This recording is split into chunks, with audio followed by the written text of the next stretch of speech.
Very much, Mr. Speaker. Mr. Speaker, I want to preface my comments by paying tribute to the thousands of frontline workers who didn't have a choice when it came to the lockdown warning for Friday morning. The home helps who put the needs of others above their own, the police officers, the hospital staff, and once again the farmers whose assistance was invaluable to reopening many of our roads. I think of the churches, the Orange and community halls which opened their doors so that people would have access to heat and electric.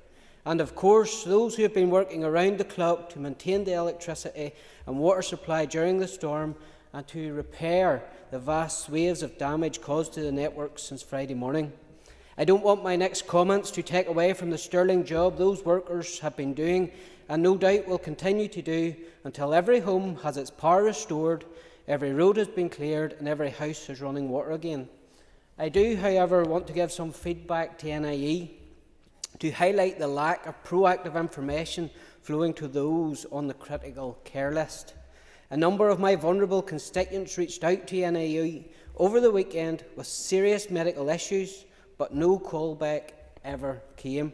On Saturday, I had a 93-year-old lady who relies on her medical chair and bed to enable her carers and family to be able to look after her.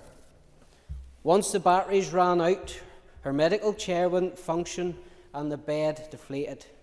My first call about this issue on Saturday resulted in waiting over an hour in the elected representative line to NIE. It took 4 further calls before NIE would agree to provide generators to a number of my constituents in similar situations, which were only delivered after midnight. I could recite multiple constituent stories from yesterday where in one case the battery ran out in a stairlift, meaning my constituent couldn't get upstairs to use the toilet or get to his bed. Or I think of the lady in a wheelchair who hadn't power in the house for her family to operate her hoist or any of the medical equipment. These are just some of the many stories where people on the critical care list were just left until I contacted NIE.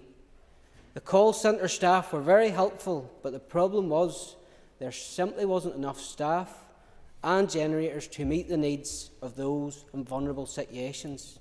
Members, if any lesson is taken from the response to the storm, it must be that we weren't well enough prepared for the vulnerable people on the NIE critical care list. I've heard tell of generators coming in from England and Scotland today. That's very welcome, but we need to be better prepared that we have these generators ready to go when the next storm comes, so that we can meet the needs of those on the critical care list.